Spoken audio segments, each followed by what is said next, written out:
வணக்கம் viewers, welcome to SP home foods. நாம் இன்னைக்கு எள்ளுப்பொடி எப்படி செய்யறதுன்னு பார்க்கலாம். இந்த எள்ளுப்பொடி உடம்புக்கு ரொம்ப நல்லது. கண்ணுக்கு, பிரெயினுக்கு, நம்ம மூட்டுக்கு எல்லாத்துக்குமே எள்ளு சாப்பிட்றது ரொம்ப நல்லதுன்னு சொல்லுவாங்க. முடி வளர்ச்சிக்குமே நல்லதுன்னு சொல்லுவாங்க. அது எப்படி செய்யறதுன்னு நம்ம இப்போ அதுக்கு தேவையான பொருட்களை பார்க்கலாம். எள்ளுப்பொடிக்கு தேவையான பொருட்கள்: கருப்பு எள்ளு. கருப்பு எள்ளு இதுவும் எங்கள் வயல்லேருந்து வந்த சுத்தமான எள்ளு தான். இதை கழுவி காய வச்சு நல்லா சுத்தமாக எடுத்துருக்கோம். இது கருப்பு உளுந்து தோலோடு இருக்குது. இது கை உரலில் உடைச்ச தோல் உளுந்து.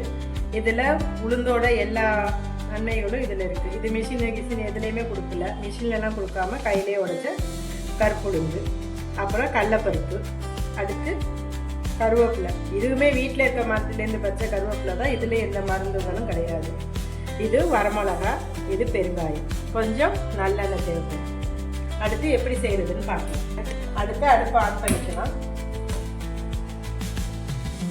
முதல்ல கொஞ்சம் வரமிளகாயை போட்டு வறுத்துக்கலாம்.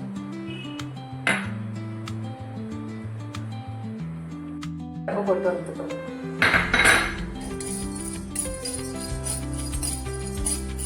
இப்போ கடலைப்பருப்பையும் நல்லா செவக்க வறுத்து இதோட சேர்த்து எடுத்துக்கலாம்.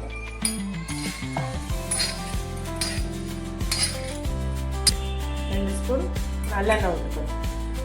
கட்டி பெருங்காயம் 2 எள்ள போட்டு நல்லா வறுத்து எடுத்துக்கணும்.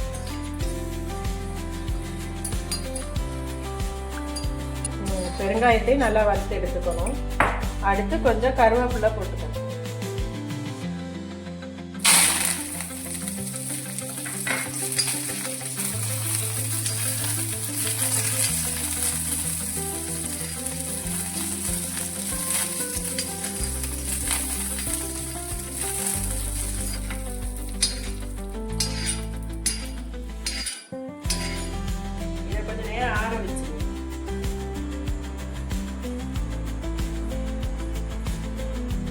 வரமிளகா போட்டு வறுத்துக்கலாம்.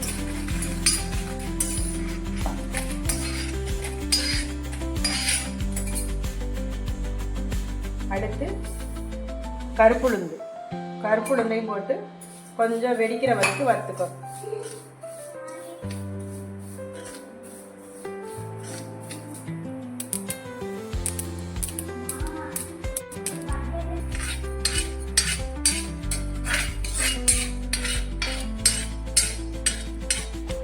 அடுத்து கருப்புளுந்து போட்டு வறுத்துக்கணும்.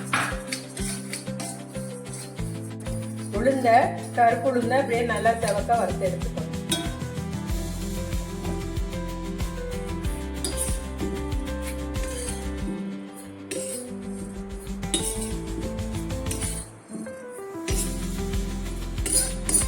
நம்ம எள்ளு பொடியை இப்போ அரைச்சிடலாம். இதுக்கு தேவையான உப்பை போட்டுக்கணும். அதில் முதல்ல பெருங்காயத்தை போட்டுக்கணும்.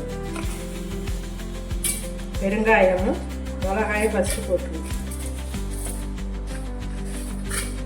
ஃபஸ்ட்டு பெருங்காயம், வரமிளகா, உப்பு போட்டு இதை ஃபஸ்ட்டு ஒரு 2 ஓட்டு ஓட்டிக்கணும்.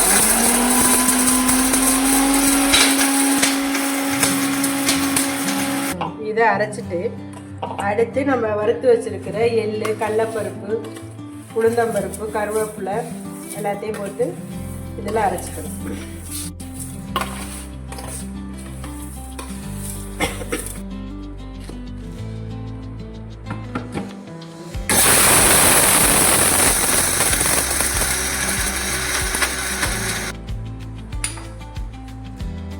கருவேப்பிலை பொடி ரெடி ஆயிடுச்சு.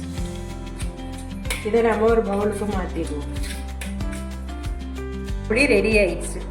இது நல்ல வாசமாகவும் டேஸ்டாகவும் இருக்கும். இது நல்லெண்ணெய் ஊற்றி சாப்பிடலாம். சும்மாவே கூட எண்ணெய் ஊற்றாமலும் இட்லி, தோசை எல்லாத்துக்கும் வச்சு சாப்பிடலாம். இட்லி பொடிக்கு பேபி இட்லி, சின்ன இட்லிக்கு போட்டு இட்லி எள்ளு பொடி இட்லி சாப்பிட்றதுக்கு ரொம்ப டேஸ்டாக இருக்கும்.